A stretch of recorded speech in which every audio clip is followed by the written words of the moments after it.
Happy New Year, guys! I'm gonna post a vlog this week explaining why I've been gone for a while. But without further ado, I'm gonna start this new year with this Mochakk style drop.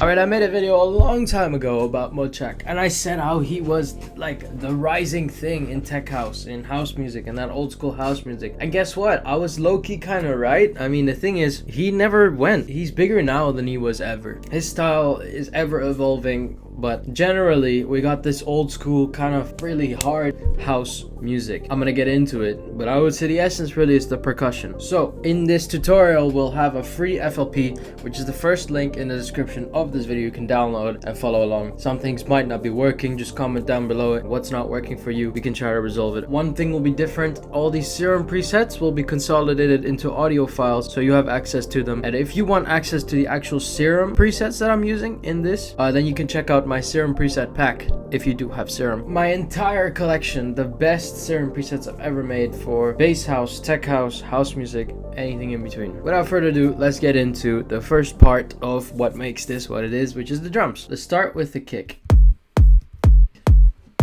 You'll notice a very distinct sharp first part here, and then a very heavy bass. Now this bass you would go about, if you do have Edison, you would simply run generation, sine generation, turn it into 50 hertz or whatever, which is the different tonality of the kick, but you can pitch your kick afterwards. And then you can see, you can just delete that. You can kind of wave that out. Here you go. Well, obviously the bass of your kick. So you get the bass of your kick, and then to get that first treble bit, you would either use some sort of noise, or here's another thing you can do. You can just load your kick, example, just in here for now. You can go pogo and then left. So you get this. So a very clean basic kick there. You would then layer noise onto that, and then there's your kick. The bass of the kick is important. Don't cut it all off. Now we're gonna go into what we layer with this kick. So this kick is going into the mixer, and inside the mixer, it is going into a drum bus. And in that drum bus, we have a compressor. That means anything we also put into that drum bus glues together with the kick. This top loop, for example, it's got some kick texture right here. So when I layer the kick together, that's a top loop that's going straight into that drum bus. Another hat loop that also has a little bit of impact on the kick.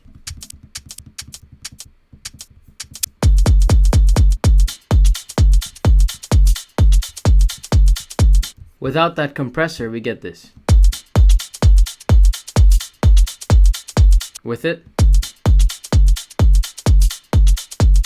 it's just glued together a little bit more, controlling the peaks as well. Some extra things we are layering. This sort of glitch effect.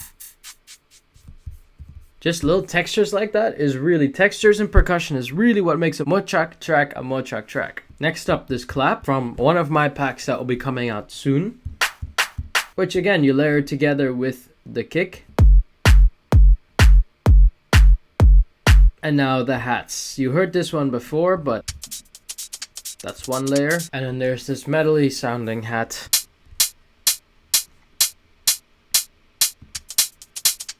So all the hats together sound like this. And then there's an additional percussive layer.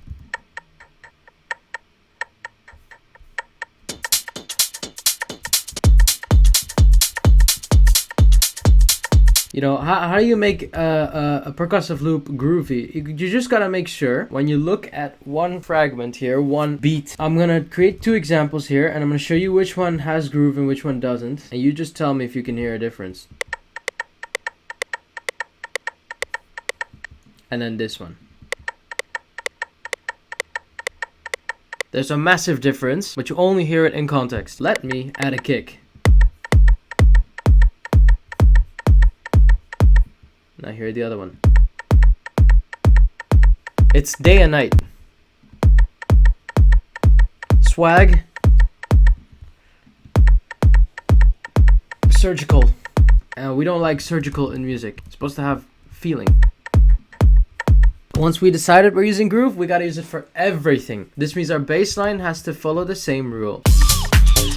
With the drums out of the way, and really I would say with those drums you can make your own drop, completely unique. Just get rid of everything else and start from there if you would like to do so. Sometimes I know personally I took a long time learning how to do those drums, so if that's what you're stuck on, just take those drums as they are. Right, next part, the sample. I actually sampled a song. It's this one, The End to My Beginning.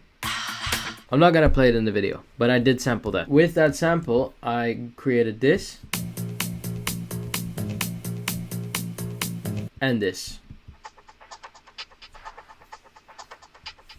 So you put that into a sidechain.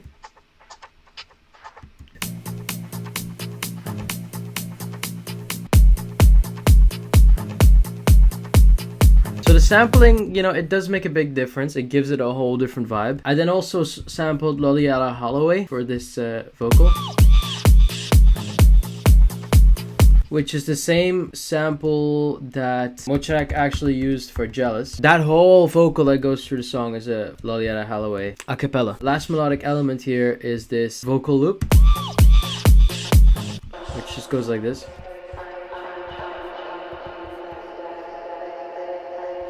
And I decided to do some volume automation on it.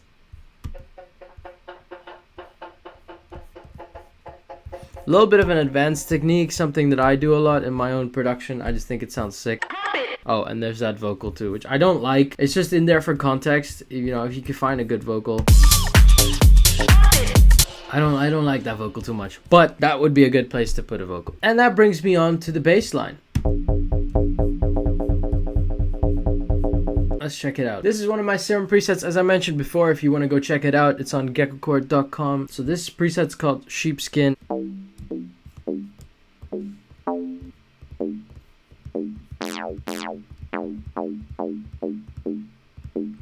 It's so multi-purposeful. You can use it for everything, really. This is one of my favorite presets. I'm using it as this kind of like dark.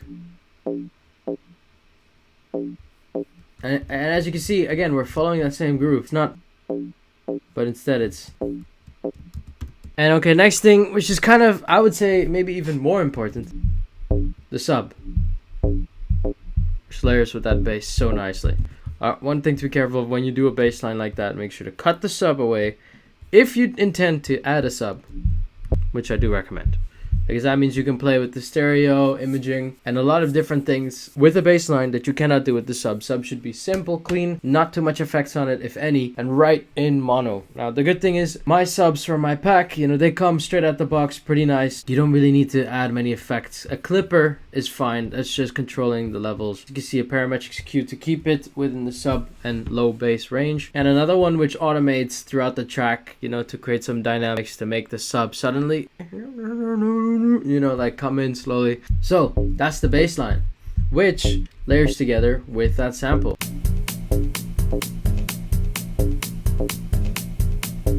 Which is very key, guys. Those two have to get together. A happy marriage. So if I were to delete the sample, I'm suddenly able to do whatever the hell and anything with the bass line. But because the sample's here, you know, the rest the context has to make sense. It's a bit tricky, but you'll get there. If you're gonna replace the sample, again, check out what key is the sample in and what, if any, is the sample playing any bass notes. Because if it's already got bass notes in there, you gotta copy those bass notes. Or EQ out all of the bass from your sample and completely do your own thing, basically. And then we got this pump it vocal, yeah, the one that I don't really like. With a shit ton of effects on it, because without, I don't know. Here's what I'll say. In my opinion, the more effects you gotta put onto something is an indication of how little you like it. Things that don't require a lot of effects or things that don't require you to do much with it are usually sounding better to you than things that you gotta add a shit ton of things to. I ran out of slots.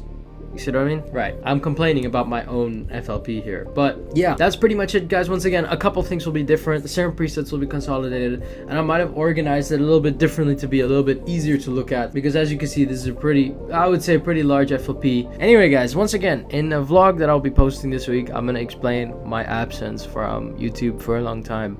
It wasn't by choice. I mean, it was by choice. It's a long story, but I hope to see you in that video. It's gonna be a bit more personal, you know, you and me just chilling, just talking. I hope you enjoyed this as well. Yeah, in the meantime, I do have another video that if you made it to the end, you can watch, because this is a video that I really recommend you watch. I'm gonna decide after the fact what it is, because I have no idea what you should watch. But yeah, alright guys, peace out.